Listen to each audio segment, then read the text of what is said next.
don't want to do anything else on the KRWBY Productions channel. Yeah, by mistake, that might be a problem.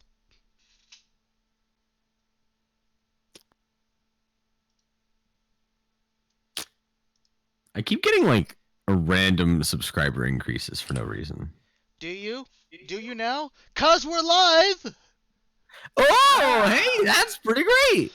Oh, ladies Hello, and Internet. gentlemen. I realized I just screamed into the mic with it directly in my face, so I'm gonna back up a little bit. Sorry. Or I'll turn the gain down. That would work too.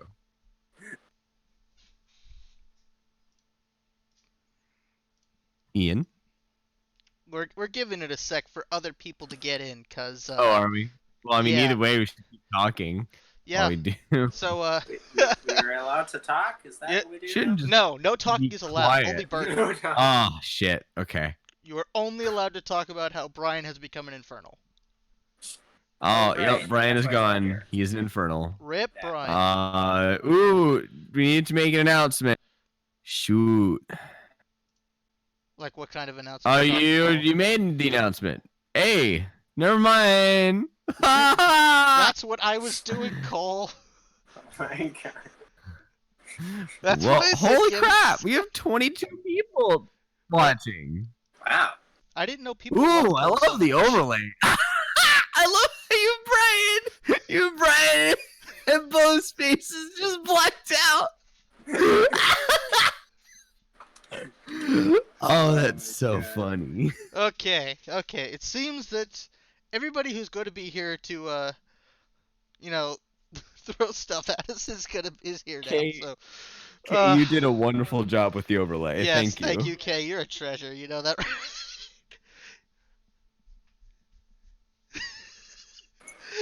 Look, I'm sorry. I asked.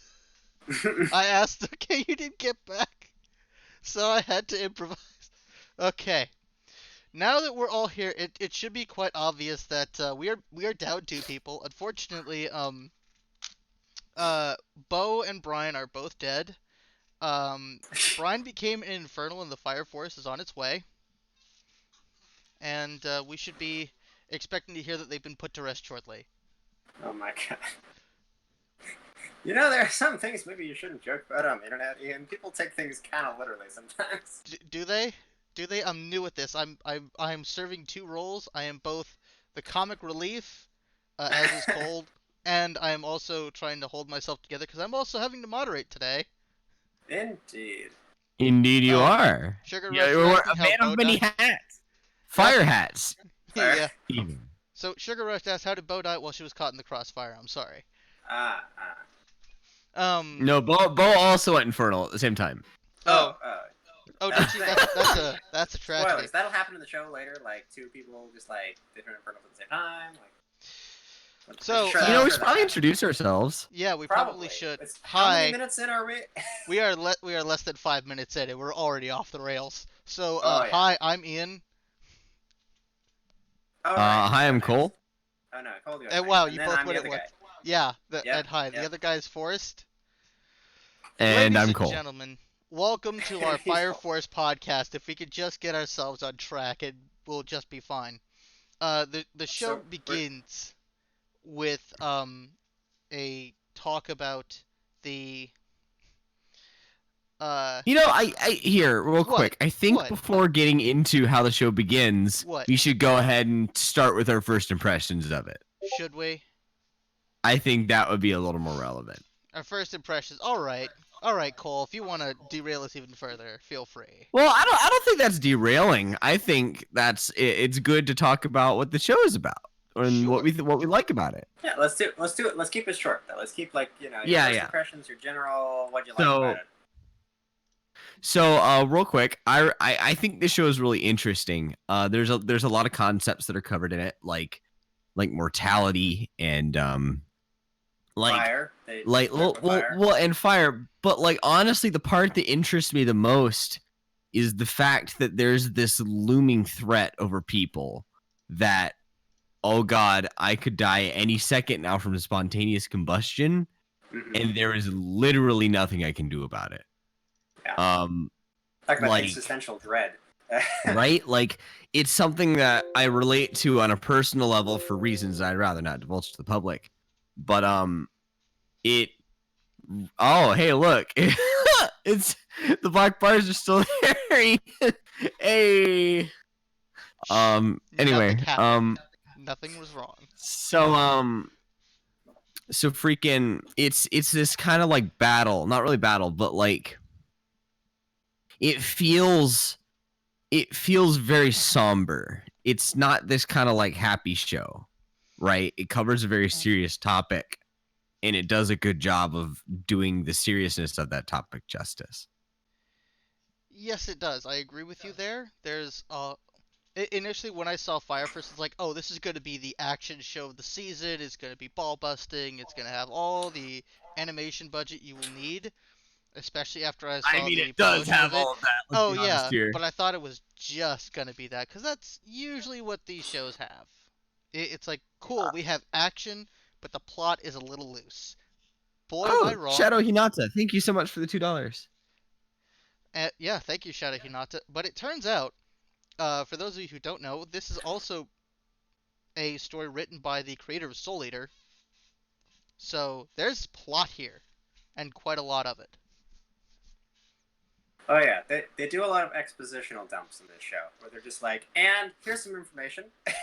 Like, here's a lore dump. Yeah. Yeah, like the start of episode 3, but we won't get there today. Well, I get the feeling that the lore dumps are simply to get it all out of the way in a nice and convenient fashion so that we don't have to go over it all the time following up in the next few episodes. Yeah, it sort of front loads the exposition a little bit so that you can then explore interesting things thereafter. So the show begins with discussing what is now the terror of the world, and that is spontaneous human combustion. There goes another one. Human combustion. But Forrest, you're supposed to join in with a different tune. You missed it. What the song is, though. Spontaneous human combustion. So, and Zasmine, you better not say anything about the newest episodes. nope, we're only covering 3 or episodes 1 and 4. 2, Zaz. I've only seen episodes 1 and 2 for the integrity of the podcast. Oof. And Cole, you're That would not be repping me. yourself with $10. I'm what? I am indeed. Thanks everyone for watching. I thought I would donate to the channel while doing it. Yeah. So, much of the landmass of this world has been made uninhabitable, and Tokyo is one of the last remaining areas.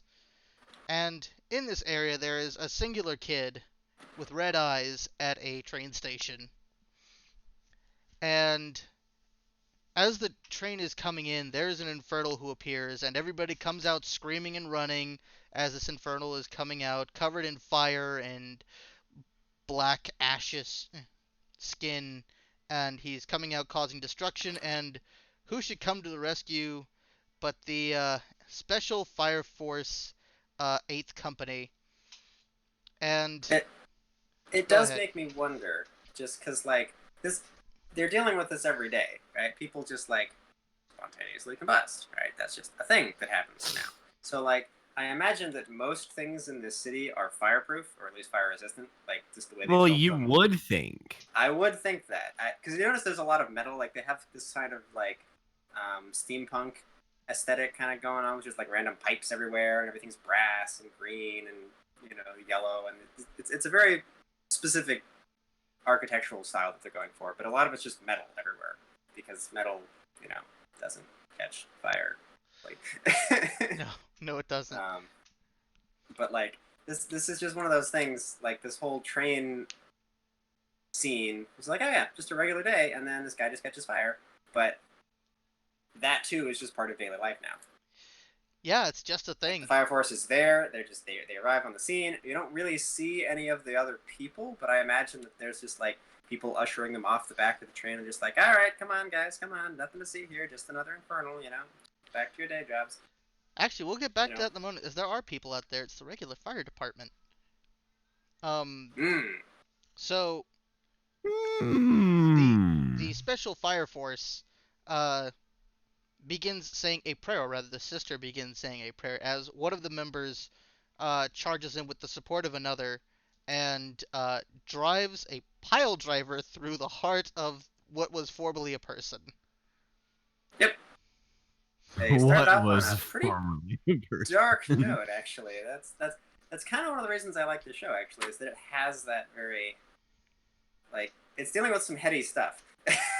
Yeah, and it's like they're not just, oh, it's not just a bad guy that we're gonna kick the butt of, action hero stuff. Like, they start saying a prayer to, like, as they basically execute this guy. yeah, right? Like, yeah, okay. yeah, it's we'll get into a lot of what they're about in a few minutes. But at the end of the prayer, they say this word. They say "latum," like Christians would say "amen" at the end of a prayer, as they dispatch this infernal, and then they bow in respect. However, it's at that unfortunate moment that a light should come loose, about to swing into the sister's head, and this red-eyed, black-haired boy suddenly takes off like a rocket in one of the most cinematic scenes I've ever seen animated in my life. And if you haven't seen Fire Force yet and you're still here and you haven't watched it, go watch it, please. Yeah, But if we can take a moment to kind of talk about the animation while we're on yeah, the topic. do it. Holy crap! Yeah. I love the animation is some of the best parts of the show. The eye candy. Like speaking of eyes, the main character's eyes. So this main character, I can't remember his name yet because I haven't seen more than 3 episodes, and that's how long it takes me to get names down. He whenever he gets tense, whenever he's nervous, he smiles, and it's not something he can help. But something that they've really done is they have made his eyes not reflect that emotion. Right, his mouth is right, his like eyes are like really you can nervous, still see that he's nervous in his eyes, and that's like that kind of attention to detail is what makes the show really good. That and the fights are animated beautifully, and they have a wonderful wonderful respect for 3D space. Yeah. And wonderful ways of executing its use. In a lot of ways, this reminds me of like sort of a cross between My Hero and like Avatar: The Last Airbender with the firebenders and stuff. Like it's that kind of combination, I think. Plus a little of Fahrenheit 451, but we'll get to that. Yeah. So in this cinematic shot, our apparent protagonist sweeps the sister off her feet and comes to a full and complete stop, completely safe. And it is at this moment that he is confronted by other members of the Fire Force, and he introduces himself as their newest member, who had yet to arrive at the station. Mm-hmm. He just happens to meet them at the. Newest member. I thought we were further along than we were. Yeah. Right. So this station. The station he's joining is this weird, like when he arrives, he's like, oh, hey, this isn't like a new facility or anything for this apparently new company. It's like a church that they kind of tacked some firefighter-y bits onto. So like that's literally what it is. Yeah, funnily enough, it is actually, we talked about this last week for us. It's called the Special Fire Cathedral 8 because this is the 8th company and they are actually a fairly new unit. And it's also like a religious kind of organization. Yes, it is. Right. Which is why they're in a cathedral. Yeah, they mentioned that there's a religious component to this. I mean, obviously they have a nun with them. Yeah. Which is kind of weird, but we'll get to that in a sec. So we're at the base now, and now it's time for introductions. Obviously, we know our protagonist, Shinra Kusakabe. Okay. They are captained by an Akitara Obi, Lieutenant Takehise Hinawa, and... You definitely wrote these down. Yes, I did. I wanted to get these right. And it's at that point, Cole, which you just mentioned, we talk about Shira's nervous smile, and he's just like, Obi just gets in his face and he leans backwards, and right as you said, his smile appears, but you can obviously tell like this is uncomfortable. You are definitely breaching personal space. Please leave. Yeah, I exactly. like Obi. I think he's my favorite part of this show. He is a beautiful part of the show. He's I, just you know, such a. He's like that funny, that like kind of awkwardly funny dad character. I really like Obi, but I also really like this new character who appeared in episode 2, whose name I can't remember. We'll get there. Oh, We'll get there. Arthur. Let's not get too ahead of ourselves yet. We're still on episode 1. All right, so he's sitting there talking to Obi, and Obi's making fun of him, and he's this clearly good natured guy. Like that's what I like Yeah. about him. It's like he's a serious character who, has some real like coming up, has some really good. Which is another thing I really like about the show. It doesn't go to that cliche sort of route immediately. Like My Hero is really good, and don't get me wrong, but it does it does the cliches well, but it does all like those tropes and things. This show, because of the sort of darker undercurrent of it, it gets into some pretty dark stuff, and like not just just be a hero, just punch the bad guys, no problem. Like no, dude, you're straight up murdering these people. Like This is well, Mercy it Time. goes to that not dark murder, place, and so he the way they're has framing this. it. Well, I know, but they're putting to rest these people. Now, Right? we're getting just a little ahead of ourselves. I'm getting a little ahead of myself. But Yes. I like What- how Obi is this character who has that darker, serious side, but he can also be like a prankster. Yeah. Well, one thing that when people have to deal with stuff that dark is they tend to invent or don a sense of humor, because Yeah. if they didn't, they'd go crazy. If you can't But, laugh about it, yeah. But one thing that I really noticed is that a lot of these characters remind me a lot of My Hero characters. Oh, the guy Yeah. Ida character, he's like Ida on. Yeah, he's literally just Dina. Then main character is obviously Deku. Yeah. The two girls I think are Uraraka and Tsuryu Asui. Oh, okay. I definitely get an Uraraka vibe, at least later when they introduce him of her backstory for the one. And character. the character introduced in episode 2, whose name I can't remember, is like I want to say a mix of Bakugo and Aoyama, which is really interesting. All right. So, It is a weird mix. You're right. speaking of characters, we have two other characters who just now enter the room after a short sour sequence. We have Sister Iris, whose Oh, name yes. I actually had to look further into the episode than this just to find her name. It's like, did you not introduce her Has she earlier? not been?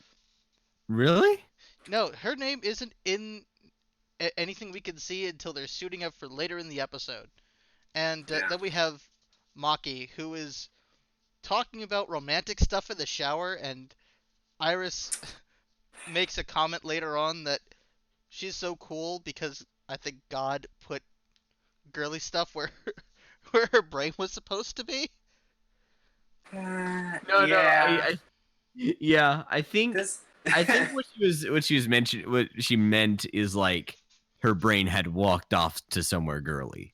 I think so. It was just it was funny to see that the nun was the more grounded person, whereas the other person was just a hopeless romantic. See, I have a problem with that though, because in episode 2, she's the cool, spunky, tough fighting character, the sort of Uraraka type character, right? Like, Hmm. oh yeah, she can take apart a person. She's an ex army or something, like whatever. It's like, okay, whoa. Either like, what? How is she both of these things? I'm sorry, like you can't just write every female character trope into this one character. Like, please pick one. Please pick one and stick to it. But we do Don't get just make her introduced, all of the archetypes. Don't do that. Please don't. We also get a look at Shinra's background. He was called the Devil at the academy because of something that happened in his past, and his trademark apparently at school was the Devil's footprint, which is the scorch marks he leaves on the ground when he uses his feet to, produce fire. Tate. Yeah, is he only able to shoot fire from his feet? Because they don't really. Does he shoot fire from his hands ever? No, he doesn't. It seems like every third gen fire soldier, and we'll get into what those are in a second, has some unique way of their own to materialize their pyrokinetic abilities. It could be that they Like might a be able fucking to. lightsaber. Yeah, except like if your lightsaber. For example, not calling anything out, but that would be one way that perhaps somebody could manifest their fire powers. Wait, what? I said not calling anybody out, Cole. but that could perhaps be some way that somebody manifests their fire powers. A Could be. lightsaber. Who knows? But it seems that everybody's got their own thing. There are a number of characters that came out of the most recent episodes that have very different ways of, showing that they have firepower than making just fire appear. Mm-hmm. So, Obi makes a rather lurid joke, and Hinawa's just having none of it, and he puts his clipboard into a wall. And I must say I love this. That was a great. Again, Ida on steroids. Like Ida on steroids, like, with seemingly no chill. Except, Ida doesn't have any chill either. It's just that Ida's all bark and no bite. This guy's all bite and no bark. Basically, yeah. I think that you're probably right. Well, this is a guy, right? These are firefighters, right?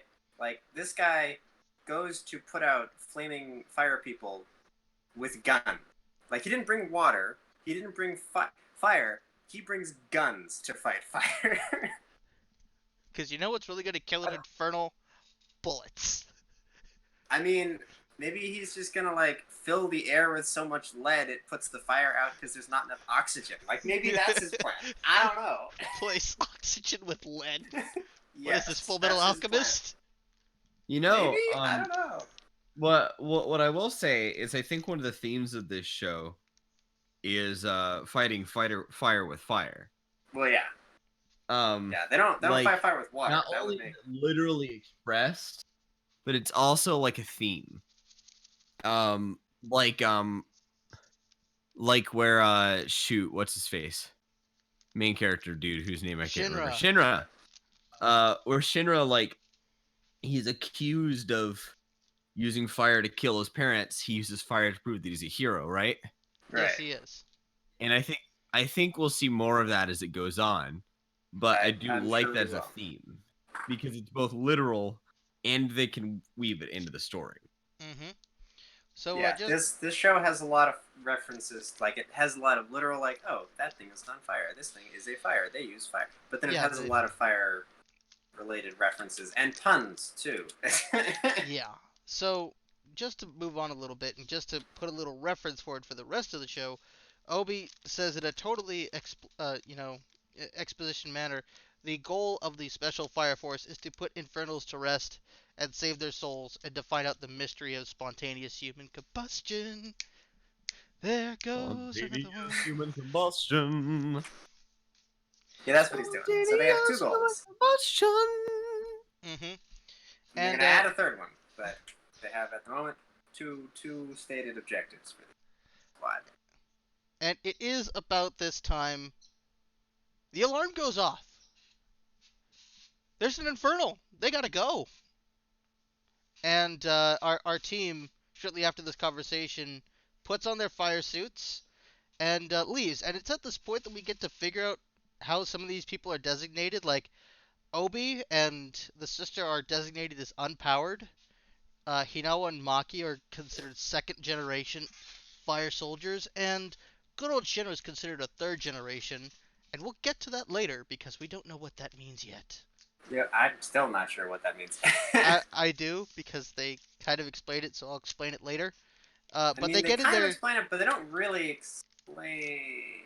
Anyways, they kind of do. They get into their car, which is called the Matchbox. I like that it's called the Matchbox. That's funny. And this is a heavily armored car. They're calling it a Matchbox. I love it. I mean, it's got a bunch of potheads in it. It contains a bunch of things that start and control fire. Yes. That's fair. It's a literal matchbox. That's what it does. It's And a when they literal- get out, they start. I guess. So they get in their bat. I'm sorry, did I say Batmobile? I meant the Matchbox. Yeah. And they The make Matchbox their way mobile, over to a yes. factory that's on fire. Now, Forrest, you were talking about people who are like letting people out, like saying this way, this way. I Mhm. suspect that's the regular fire department because that's who's first on the scene.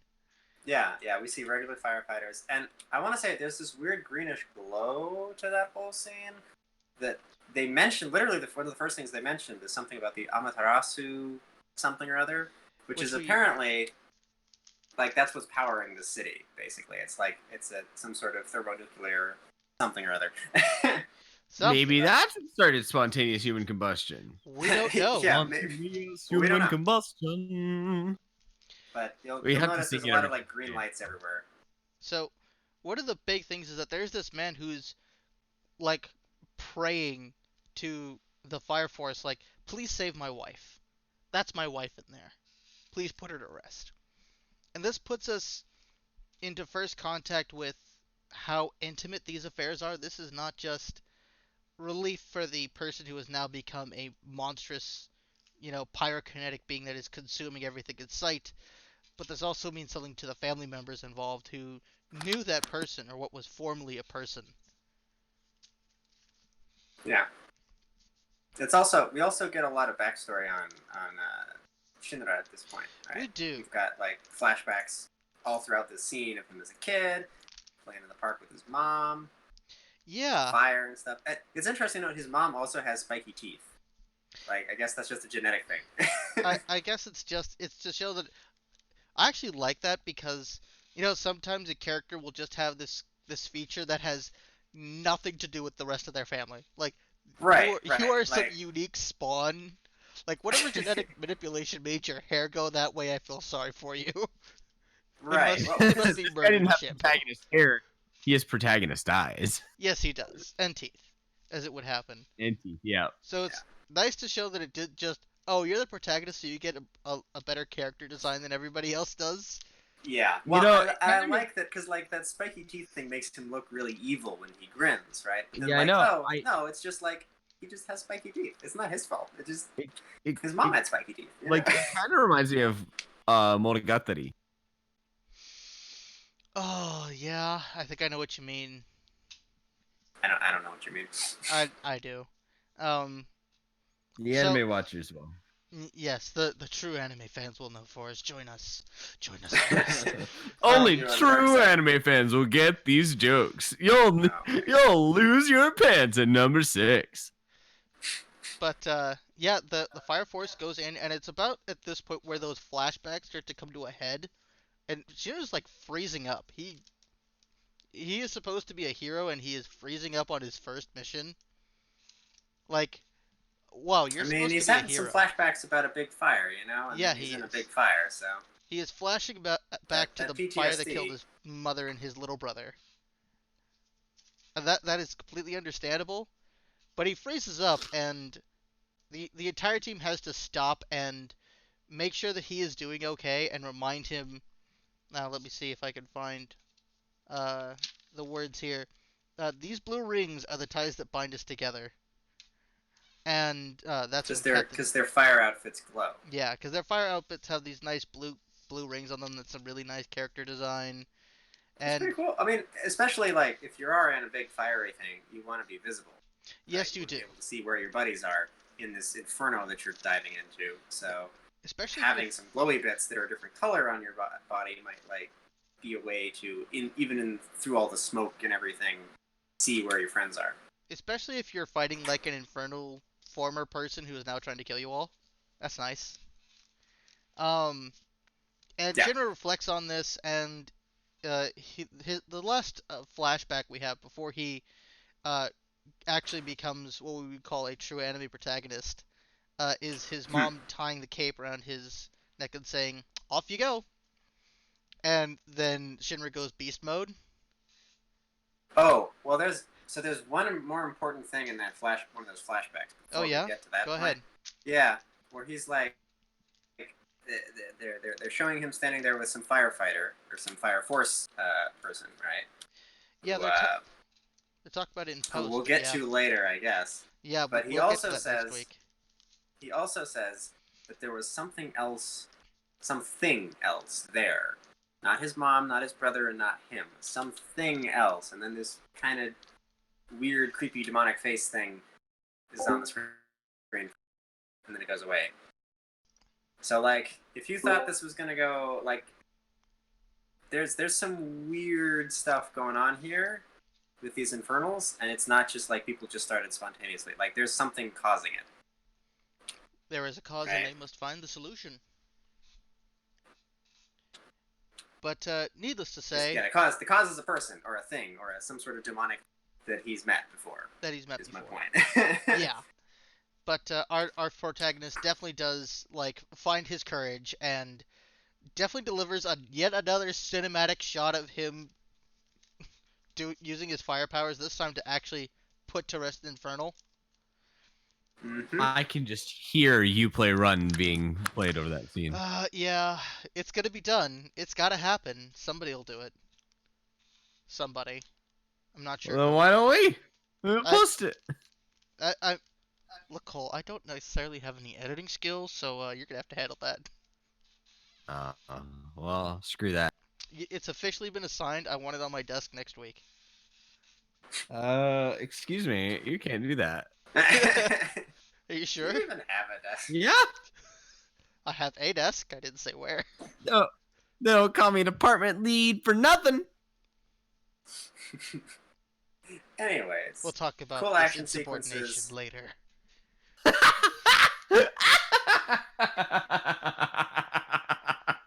Is insubordination. That's funny. I like that word. I haven't heard it in a really long time. It's a good one. But yes, we do see Shinra defeat an Infernal, and the man outside in the factory who was on his knees actually takes his hand and thanks him. And which is somebody who's been called a devil for most of his life, including his relatives, his presumably like his uncle and his grandparents have all called him a devil before to his face. It's really something for him to be called a hero for once and to get thanks. Mm-hmm. And our protagonist has taken the first steps to becoming a hero, or so says Obi. Yeah, again, surrogate dad like character all the Surrogate way. dad syndrome? It's chronic? Yeah. No, Obi is like he's a good surrogate dad. He's a good Do you think so? Let's get into a little bit of a religious discussion here. Sure. Do you think that this religion is like real, or do you think it's something that they just believe? Well, there is the demon thing that appears in the fire before. Well, here's the thing: that could have been another Infernal of some kind. It could have been, but it seems to me like that's going to be our main antagonist, basically. That there's some sort of, maybe it's an Infernal, but it's probably like the Mama Infernal or something. It's probably the one causing them. Yeah. But the big thing with this religion is we have no idea whether or not it's real or not. And I get the feeling that just like in the real world, you have to have faith. Because so far as we have seen, we have never seen anything like a divine intervention or anything like the Great Flame of Fire. Yeah, that's a little weird. Flame of fire. Yes. As opposed to the Great Flame of water or air. It's fire air bending. I would hope that this is simply just a translation issue. I'm sure it's a weird translation. Yeah. I'm sure it is probably just a weird translation that will be probably fixed up in the Blu-ray version of this. Well, what do you mean, it's calling interesting. It like the prayer, or like they say return to the Great Flame of Fire in the yeah, that's prayer. the last line. Yes. Yeah, before they say the thing, they say return to the Great Flame of Fire. Yes. Yes, they do. And it makes absolutely no sense in the English language. Maybe it makes more sense in Japanese. Yeah, again, I'm gonna chalk it up to a weird translation because that's like sure. That it literally. We'll need to ask Annika to give her input. Please. Please, somebody tell me what this actually translates to. Because if it actually means the Great Flame of Fire, that is a lame prayer. I'm sorry. Man, I just realized there's a bunch of blood on my shirt. That's interesting. Are you bleeding out? Are you becoming an No, infernal? I had a nosebleed earlier. Nah, you sound like you're dying to me. Infernal, everybody. Okay. I need to call the fire department. Cole, where do you live? I don't think it's called a paramedic. Yeah, okay. All right. Little more Cole, little Moving. less Alien versus the Predator. Moving on. That's my zombie noise. It's a good zombie. Yes. That's So, what zombies sound like. we are now Get going some to... band-aids, says Steger. I think before we go on to episode 2, I think we should talk about briefly, as there are sirens in the background. As we, I don't know how much of that you guys can hear, but anyways, I think we should talk about the exit, so the outro song a little bit, not necessarily the song, but like just the animation that happens. So much as to say, it seems kind of out of the blue, like it doesn't really have anything to do with the episode, but it's very clearly the backstory of our nun character. I already forget her name. Iris. She's the nun. That's what she is. She's a nun. Everybody else is a nun. Everybody knows who I'm talking about. Anyways, everyone is a nun. You're a nun. You're a nun. You're a nun. I'm pretty sure I'm not a nun. I mean, I'm pretty sure you are, Forrest. I'm pretty positive that you went to nun school. Oh, is that? Yeah. I forgot about that. Yeah, that does make you a nun. Is that what made you agnostic? Anyways, this backstory is really dark. Actually, like it's all happy and she's at nun school and she's playing with the other nuns and they're doing nun things and having a good time, and then it kind of cuts to this part where all of her nun friends have all of a sudden turned into infernals and they're chasing her through the nun church place. And see, I think you defined that wrong. You said that's kind of dark. That's very dark. yeah, it's so dark, in fact, that after the first 2 episodes, they actually blacked out the top of that scene where they show her nun friends like as infernals, just because it was kind of graphic. Like they're all like fiery corpses of little girls. Like it's kind of dark. So I still blacked that out. But yeah, so that'll come up later, I'm sure. But it's interesting that they put that in the first episode. Like that's just they're like, oh hey, here's some backstory on one of these characters. We're not going to talk about it yet, but this will be relevant later, I'm sure. And now, ladies and gentlemen, we will calmly progress into episode 2, where we meet our newest member, who we only see like a flash of. Night Guy! His name is Kylo Ren, and you cannot convince me otherwise. Well, we only get to see like blue. we get to see like his face, and then we cut to Obi, who's telling Shinra, "Oh hey, exposition for the next episode. You're going to the rookie games to represent us." Also, he's balancing the weight on his forehead. The UA Sports Festival. On his Yay! Tournament arc! Everybody Yay, loves tournament arc! And it's only episode 3? Or it will be by the time it starts. Immediately upon the show's existing. They're getting out of the way early, you know? Yeah, I mean, come on, guys. Who doesn't love a tournament arc? Who doesn't love a tournament arc, guys? What I think is interesting about that scene is immediately, as soon as Obi says, "Hey, we're doing this thing with other squads," he's like, "Whoa, will there be other, like not just trainees, but will there be other people from the other squads there?" And he's like, "Well, yeah, of course. Like, there's got to be somebody there to, drive them. Maybe, I don't know. Can they drive? Who knows?" But the point is that there will be other people, and he immediately thinks back to the fire, right? And that Fire Force guy who was standing there with him, that we see is from the first company, first division, first. I don't recall. People. The first chapter, whatever they are. Yeah, for the first episode, it's this white-haired guy. Yeah, white-haired guy with like. An eye patch. Yeah, basically an eye, like bands over his face that are part of a weird eye patch. Yeah, and funny thing, he like almost unconsciously he sports that nervous grin of his, looking like the devil right as Onion Head makes his way down the hallway.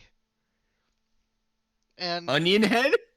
we'll get there in just a moment. Is And he a knight of Katarina from Dark Souls? Wait, what? in just a moment, I will explain No, exactly we're what comparing Night Guy to Sigmire? we'll get there. Oh, Just seems I'm in a bit of a pickle. it seems like these two have had a history, and they don't like each other for obvious Seems reasons. And right as Shinra's getting in his face, we cut to the opening, which By we the way, haven't did we talked talk about the yet. opening? The opening is cool, alright? Like, cool doesn't even begin. It's so cool, it's hot? I don't know. You know, It's frickin' spicy is what it is. one might decide to refer to this opening as something called a banger. Yes, One yes, might. it is a banger. You could also describe it as on fire, or possibly lit, I think is the No! God dang it! Sorry, I saw that one on YouTube and couldn't resist. I'm so upset. Yeah. No! How could you do this? You got any more? Ian, anyone? What? I'm sorry, I was too busy looking at chat. One could say it's flames. No. Have you ever heard someone say something is called flames? No, I've heard people say it was You fire. haven't? But that's It's it. not a thing. No. Flames is a thing. Nah. It's not a thing. I hate you both so much. God. Oh, it's so bad. I had to. It was right there. The door was open. I had to walk through it. I couldn't resist. Ugh. Okay, it is a banger, and I do have the right to say this. I called it. You called it. Yes, I said Somebody it was a better pick banger, up that phone. and everybody was like, "Eh, okay." And then they listened to it, and how long did you listen to it straight, Forrest? I've probably listened to the song like 40 times now. Mm-hmm. And no one is more surprised about that than I am. Like I don't listen to J-rock songs. That's not like my genre of music. So yeah, I can name the number of anime intro songs that I would listen to not in front of an anime on one hand, and it's mostly the Attack on Titan stuff. Yes, it is. Like that's it. That's about it. So, anyways, it's a good opening song. Yes, yes, it is. Now, coming out of the opening, oh god, we cut to Maki and Iris who He are has a having fucking lunch. lightsaber. We'll get there. Give it a sec. God, 1 sec. Maki and Iris are having lunch on the roof, and Maki starts a fire and starts to control it. Lightsaber. And starts to control the fire. Now we get to the designations between the generations of fire soldiers. Infernals are called the first generation and are lost to people, which is sad. The second generation has the ability to control fire but not start it. And the third generation has the ability to create fire on command, though in what way seems to differ from person to person. Right. Well, it's also okay. So what does that mean? They're also called pyrokinetics. Yes, Yeah. because they can kinetic pyro. So, Forrest, what was your question? So my question is like, so what does that actually mean? What is a second generation? Does that mean that one or both of their parents were infernals? I don't know. I don't think it's that. I think they're just talking. I think they're referring to generations as simply like what they've categorized these people as over time. And I think that the third generation, quote unquote, is like a recent addition. Like Yeah, well, they're clearly like the latest and greatest, Yeah. model. But what do they mean? Like when they say generation, like they could call them third, class or third tier or third. So It implies that there's something, something. more. We just don't know yet. Yeah.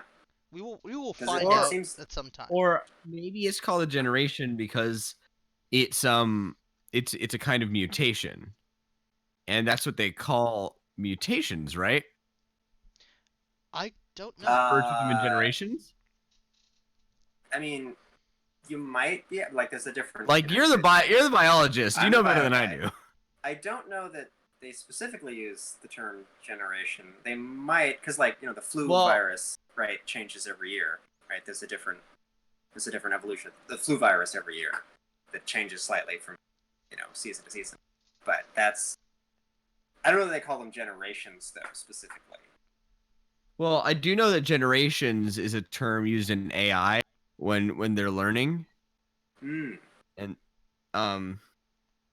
based off of biology terms.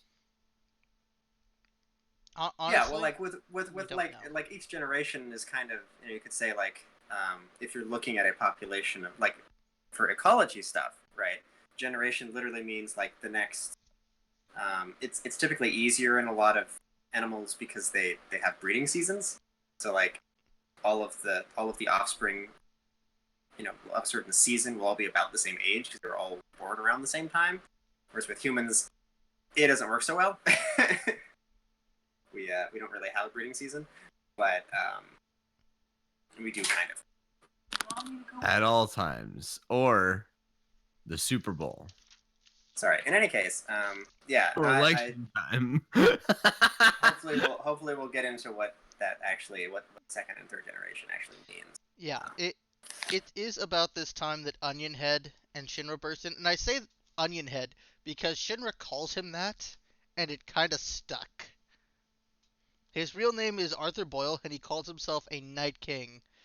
Oh, and we have an answer from David. Oh, do we now? Generations is referred as the sense of literal generations as the first spontaneous combustion happened. Well, after the first spontaneous combustion. So does that mean that everyone who was born after that first spontaneous combustion has fire powers? All right. Well, that was another thought. Is like, do they mean human generations, right? As in like kind of blocks of people, decadal sort of groups of people. Yeah. Because definitely a lot of the third generation people are all pretty young, and then the second generation people are like a little older, and then the non-pyrokinetic people are still, at least in terms of the character scene, right? So it might be kind of like My Hero, where everyone has a quirk, or most everyone has a quirk, but not everyone's as useful. Some people can just make their eyebrows fire. And it's kind of nice though to know that at least in the special only their eyebrows. Yeah, just the tips of their eyebrows. That would be my firepower. It's to singe my eyebrows on command. Maybe. Anyway, we don't know yet because we don't know what's in the show, and that's what we're following off for the moment. But another side note is it is nice to know that people who have no powers at all can still participate in the Fire Force, although it seems like you either have to carry 30 kilograms or you have to be a nun. Or you have to be a nun. Yeah, right. Because that's how much she has to carry. To be fair, the nun doesn't really do the whole firefighting bit. She does the prayer and she talks to the even though she's really victims, but she's not really going in there and punching Infernal's face. Yeah. At least that we've seen. So maybe she's got some tricks up her sleeve. I don't know. Here's one of the big things that happen this episode. Shinra and Arthur both break the fourth wall. Yeah. There's the fourth wall breaking there. Yeah. In the middle of them arguing, they turn and speak to the audience, and I was not expecting that in any capacity. And it was just, what? I'm sorry, you're addressing me, the audience, the peanut gallery, about how sketchy Arthur is.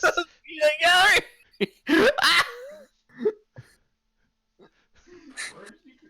Sorry, Ian, you cracked me up. You cracked me up too, Forrest. And it's about at this time that Hinawa makes his presence known. He's having none of this nonsense. I'm sorry. You mean Kylo Ren? No, not Kylo Ren. We're talking Hinawa. Ida. We're talking Ida. Whoops. I don't have the names Fucking down Ida with yet. guns. Yeah. Guns Ida. The guy who uses guns, firearms that spark. Yeah. And then he's like, "Yo, guys, you guys should fight." Yeah, like fight. So he pits them against. He pits them against the mage character. What's her name? Ian, you know all the names. You mean What's the nun? mage girl's name? Oh, no, not that. Not that. Which one do you want first? I'm sorry. The gal that makes the living Oh, fireballs. yeah, Maki. stuff. Maki, that's her there name. Is that not the Yeah, nun? yeah. No, Iris But is the she- nun. Sister Iris. No, I Is- thought that the person who made the fire was the nun, and she was good No. at fighting too. Nope, that's Nope, Maki. that's the mage character.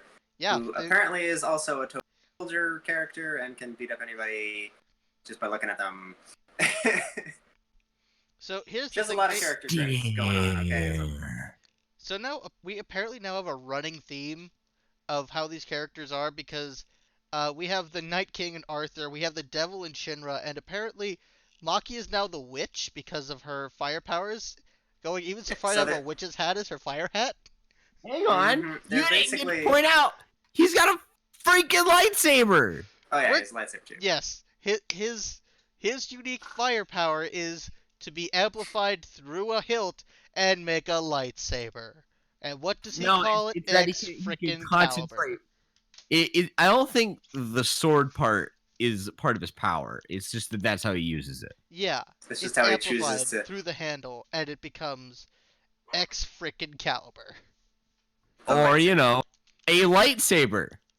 They even call it like, oh, that's not just fire, that's plasma. Which, I mean, fire is plasma, but okay. Cutting plasma. it's a Which, well, I mean, isn't technically a lightsaber, but it's a lightsaber. aren't lightsabers plasma? I'm pretty sure they're plasma. But it's the Night King and the Devil versus the Witch, and There's definitely a like RPG, fantasy RPG theme going here for some Oh. reason. somebody's read D&D. And then there's a cleric, like Yeah, of course. So, yeah, Shinra rushes in and gets knocked off the side of a building. It almost dies. normal stuff. Yeah, and Arthur, takes it easy on Maki because she's a lady, and she puts his face in the ground. and then she She's does like, the same with Shinra by fuck making you. then she makes a giant like sentient fireball. Just kind of her Everyone's thing. just like, oh yeah, okay, she can just make sentient fire. That's Logical. normal. That's logical. All of this makes Never sense. piss off I the cleric. understand. I'm the white mage. Don't fuck with the white mage. So after their epic loss to that, and the one guy, Mr. Guns, puts out her living fireball. There's the scene with the ramen Yeah. where they're just like competitively eating ramen. Mm-hmm. This is Shinra and Night Guy, and that was a good scene. It was a good moment of characterization. It was. It's also followed by the second fourth wall break of the episode, where in the bowls it says, "Please watch next week too." Yeah, I saw that. that amused me greatly. Yeah, it was like that is cheeky. I've never seen somebody break the fourth wall that way and me enjoying it so much. It was very funny. I liked it. Yeah. So we get back to Well, we the get armory back to- scene, we right? get back to the armory, and we're talking about the equipment people use, and they now have this improved axe, and Obi makes this passing comment that he needs to carry 30 kilos of equipment whenever he goes anywhere. Yeah, he's armed to the teeth. Yeah, it's like, dude, how can you carry that much stuff? And I'm actually gonna do a quick conversion. 30 kg to pounds. That's only 66 pounds. Only 66 pounds. I mean, yeah, that's bad, but it was like I was expecting it to be some ridiculous anime number. No, that would be that. They'll save That that. would for not later. be kilograms. That would be shoot more than that. I mean, it's a lot of weight, don't get me wrong, Yeah. but I was expecting some ridiculous, like, 2 tons. No. I don't think they would have gotten that far, but No. it seems like, so Obi makes a comment about there needing an engineer to like make, fix, and repair all of this stuff. And then Hinawa says Mr. Gunn's over there. He's like, no, I'm good. I like being the engineer guy. But it sort of points out that this whole like company they've got is kind of small, right? It's just these couple of people. They don't have any scientists. They don't have any engineers.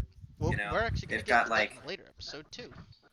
We are, but I think because that's one of their stated goals, right? Is discovering. They're not just they're pretty good at putting down these infernals. They have like good combatant people, but their other stated goal is, hey, we want to figure out why this is happening, causing it.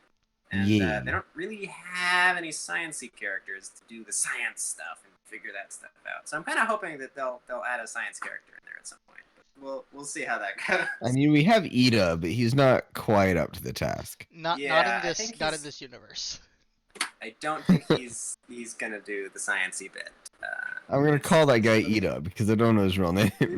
Learn his real name, please. But he's so Ida, though. I know. I mean, he's just Ida. The alarm goes off. Crisis. There's a fire somewhere. There's a fire somewhere. Person. Everybody to the Batmobile. I mean the Matchbox. Yes. No, you call it the Matchbox because that name is good enough that we can give it the dignity of not making that joke. Yes, I know. It's a good. It's a good name. I couldn't resist. So important point. Obi hands Shinra a fire axe, which also acts like a semi crossbow. X. This is like a Ruby type weapon. It's also a gun. It's also a gun. Ruby crossover confirmed. Coming to you late 2020. But, Fire Ruby. Ruby Force. Ruby Force. Ruby Force.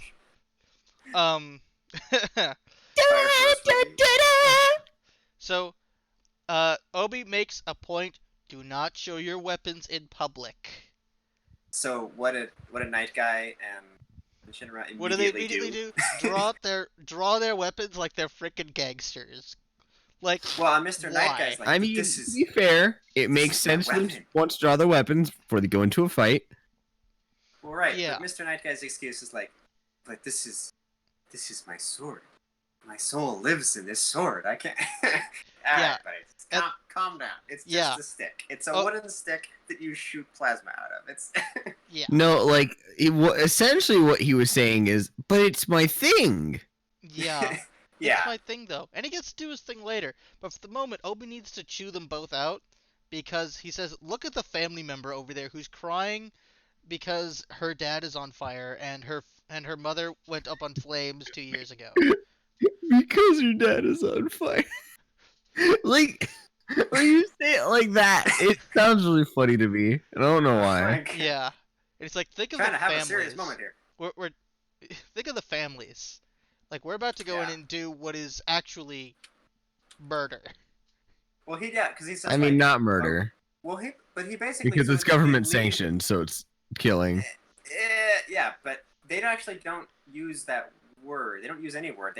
He says, we call it putting them to rest, but it's really ... And then it cuts to the scene where they're just standing there in their blue lights, and the sky is blood red, and they just sort of leave it up to interpretation what word he used there. But yeah, it's a really good moment, non-verbal. Just that was good. I like that. Mm-hmm. It's a good cinematic moment. Yep, I agreed. Yep, and I appreciate how this show. This is like episode 2. This is right? episode 2. This is episode 2 of awesome hero thing. Main character wants to be a hero, not like called the devil. Because he's got spiky teeth and he shoots fire. Right? He wants to use his powers for good. Blah blah blah. This is very typical hero show stuff, right? Episode 2 here, we're talking about like, oh hey, we have to be respectful. Don't draw your weapon in front of their family. Like we're going in there to kill this, right? That's some heavy stuff for episode 2. That is. And I really appreciate that about this show. Like most hero action shows would just be like, yeah, let's go in there and punch him to death. Yeah, cool action. And like not even like totally miss this more subtle. Well, you know, I wouldn't say that. I wouldn't say that a lot of action shows miss it. It's more so that it's not a topic that a lot of other action shows really cover. Yeah. Right. Well, because like let's take My Hero for get to instance. They're not going in to kill villains, they're going in to apprehend them. Yeah. But this is a situation where they're going in and they have to kill this person because there's like it's kind of like rabies, right? Yeah, basically. It's like rabies, but people are on fire. And there's no coming back from it. They are essentially dead, and they have to put them to rest. It's a much more somber, much deeper undertaking than trying to apprehend criminals. Right. Well, I think that's how it reminds. I forgot to mention we were talking about like the prayer that they start up every time they're gonna kill an infernal, but whether it's Obi or the nun or whoever, somebody says the time of day, kind of like how doctors would somebody, if you're in surgery and somebody dies surgery, right, they call out the time. They say, yeah, he says time of death. 1706. He calls out the time before they perform the execution, which I thought was like that's a really good connection. That is, I didn't even realize that. Yeah, it was only on my second reading that I actually figured out what he was talking about. I just missed that line. I was too busy working on everything else. Since we're talking busy about... watching all I was too gorgeous busy watching animation everything going on. else. But since we're talking about it, when they do enter the house is actually completely intact. Not a scorch mark. And it's only when they get to the upper floor and enter what I presume is the kitchen or a dining room that they see that the Infernal is still dressed. He hasn't even burned his clothes. Sitting at his table, looking at the picture of his family and a couple of cookies. And initially, Shinra is against killing him because he hasn't done anything yet. Right. In his mind, this is like where he's going. Wait, we're the keepers of peace. We're the keepers of justice. Right. This is we kill them because they're causing destruction. That kind of thing. And then so Shinra, this guy hasn't done not that Shinra. yet. And then Kylo Ren is like, Onion bread. no, we got to kill him. What are you talking about? Like, he's in misery. We got to put him out of it. Which is the opposite side of that coin. Which is, sure, he hasn't done anything, but he is literally killing himself right now, not tearing things up. Yeah. No, I think it's more so that the person inside is still burning to death. Yeah.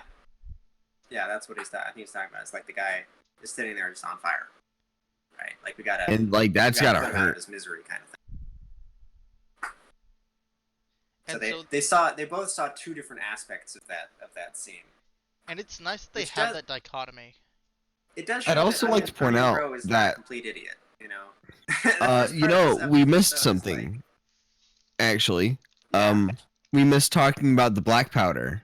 We're gonna get there because there's a lot of jumping between that and the Man in Black. So let's talk about this scene first, and then we can get into what's going on with the Man in Black. Man in Black? Westworld crossover confirmed? I'm sorry, what? Westworld? Huh? Oh my god. Forrest, how old are you? My dad is watching that show, like as we speak. Westworld? He's been rewatching it. He owns the entire show on box set. Oh my god. It's a good show, okay? I mean, yeah, but like, my dad is 48. Uh-huh. Does that make you feel old? No. You're watching an old people's show. No, it's not an old... It's a new show. All the young people I know watch it. What there was a show on Westworld? Yeah, it's like 2 years ago, maybe 3 at most. No. Oh, I'm not thinking of Westworld. I'm thinking of The West Wing. I'm stupid. Oh. Dude, I watched The West Wing, and we'll talk about that later. I have also watched that, but that's not the point. No. Well, then my Cowboys, point still stands. It's like Cowboys Game of Thrones meets Slaughterhouse 5. It's it's great. But Anyways, we're not talking about that show. We're talking yeah, about we're talking about Fire Force here, and the Arthur puts the handle of his soon to become lightsaber at the back of the chair, and they say the prayer and they extinguish him, and it's all very sad. And he pulls a Kylo Ren. Whatever. That's why I call him Kylo Ren. Whatever. Did you just get that? Maybe. Yeah, you did. I might have just gotten that.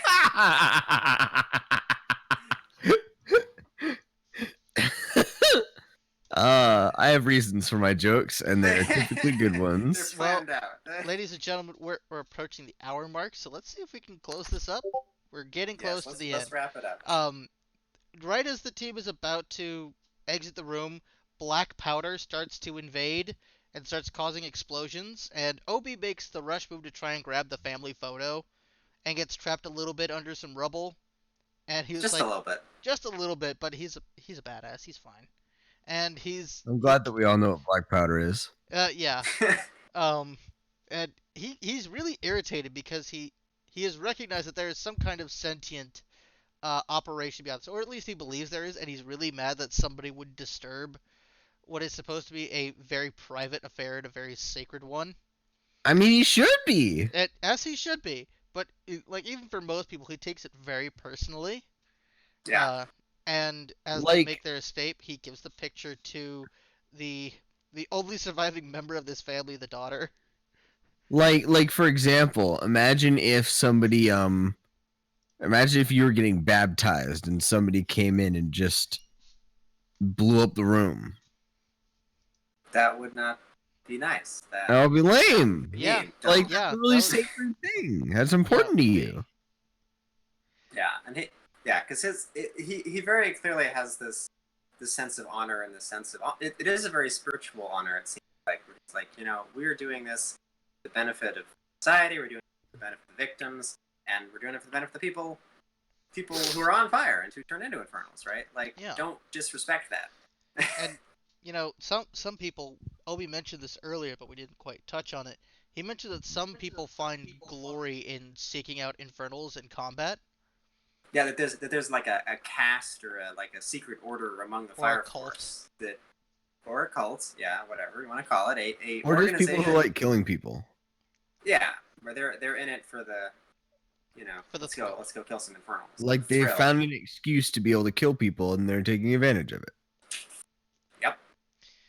But the fire force makes their escape, and they give the picture to the young girl, and now we're gonna cut to the man in black. The man in black is outside watching all of this happen, and he's this really creepy dude in a black hat and a black, I think it's a black tie and a gray vest. Yeah, he's got a very I'm an evil villain. Yeah, he's got the I could be nothing else but an antagonist. Why haven't I been arrested on the spot? And he's carrying. Yeah, he should just be arrested for well, you're dressed like an anime antagonist. I'm sorry, we're gonna have to take you in, sir. Yeah, we need to put you in for questioning. It's not an anime convention this weekend. Also, you know his name from this episode. And he's like, "Oh shit, we're in an anime! Dang it! Dang it! He blows his name into smoke. Like he can control smoke out of his little cigarette. Yeah, and his name is Joker. Joker. Which is Persona 5 confirmed. Is that his name? That's his name. That's I can confirm episode spoilers. Did you make a Persona 5 joke? Yes, I did. Before you made a Batman joke? Yes, I did. You upset me greatly. Whatever.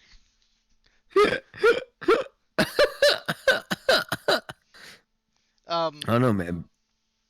So, anyway, yes, we do know his name is Joker, and he walks away from the blast site holding this black vial full of what I'm calling black powder for the moment, simply Yeah, because presumably it's so it's the fitting. same stuff that he blew up. I'm gonna call him. I'm gonna call him an egg.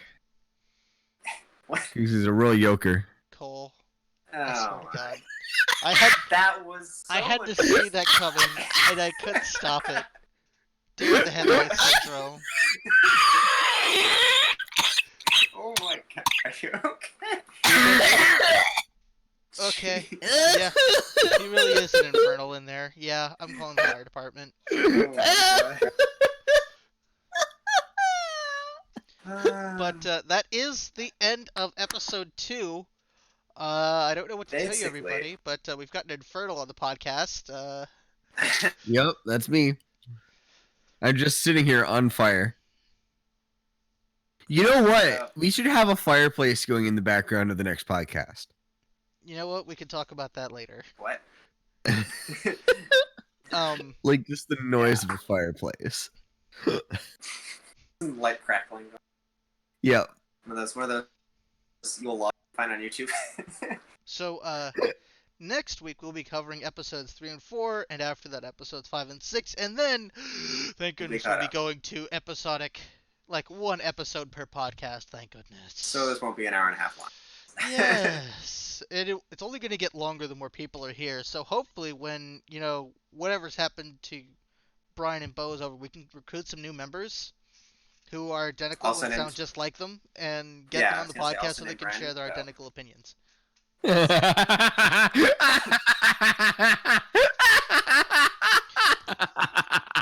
Alright, so we're now crossing over back with Batman, as Cole is becoming the Joker. So, I'm a yoker. Literally. So, ladies and gentlemen, we thank you all for coming out and dealing with whatever the hell this has become for the past. Well, I think we need to close out real quick. Oh yeah, we do need to close out. What do we say, ladies and gentlemen, when we're closing out? So, Latum. So I think. So no. That's what I was trying to do, Cole. God. No. So like we can't just end it by saying, "Oh, hey, we talked about the episode. Let's talk about our predictions." This is true. Although Ian, I come on. might be the only Gonna one who set can do the predictions. world I on think. fire. Set the world Because on I've fire. Yeah, seen that's the what's next gonna two happen, episodes, obviously. And it's all. Yeah. So I already know what the next 2 episodes are gonna do. That's so kind of why I wanted I could to make skip over predictions about the show beyond that, but part of that would be based on those other episodes. So Yeah, Cole, you go ahead and make your predictions because you're the but only please, person who give hasn't us seen some predictions. Yeah, tell us what you know, or what you think you know. I'm the only one. Yeah, the rest of us are caught up to episode 4. Well then, they better be good. They better be good.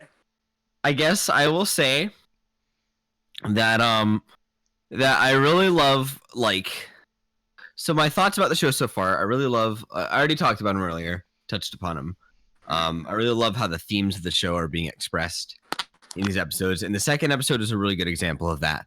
And I think this show is going in a really cool direction. I'm excited to see where it goes. I think I'm not sure how I feel about this UA Sports Festival. That's what I'm going to call it. I think it's a little stupid that these people who go out and save people are taking the time to have this tournament when they could be out saving people, or they could be on call waiting to save people. Yeah, I mean, I kind of saw it as more like because this is just the new recruits, right? I mean, that's like fair. This was more just like half training, half like competition kind of thing. I mean, like, I get sure, there's that. probably going to be a competitive element to it, but that makes sense. But yeah, at the same time, I think it's a little irresponsible. But hey, it'll probably make for good animation. Fun. We love tournament. I can suspend my disbelief enough to watch it. And overall, I'd say this is definitely a show worth watching so far. And I think next week is going to be interesting. Okay. I think so. That's the end of our show. Now then. Yep. I was to gonna say close out. Oh. I do have like I really like where the show is going. They come out like my general predictions, I guess. Like I don't really, and I won't make specific ones, but I like where the show is going. I like that it has this sort of. It's a very unique like. Hey, what if there were firefighters fighting fire people with fire? Like it's. Has anyone done that before? I feel like not. It's kind of it's a pretty original concept. I feel like, and I like playing off the phrase. yeah, and I like how it seems to be going in a pretty Fahrenheit 451 sort of thing, and I'm getting that from like trailers. Like there was a trailer or something that mentioned something. So it's like, oh, okay, interesting. But I will say I have reservations. I won't get into them now. You will hear about them next week. Oh, yes, we will. I am not a fan of the fan service in this, and I will Oh, get is there into fan that. service? Well, Oh, later, we are Did you closing see out that the scene? show. Later. Did you see that scene? Yeah, no, we'll get into my reservations about it later, because it does get worse. So much worse. So, ladies Well, and all gentlemen, right. we're gonna try something But new yes. at the end of our show. It's been fun having you all here, and I hope you all have a good night. On 3. 1, 1. 2, Are we doing it? Are we doing it 3. now? Latom. Latum. Lato.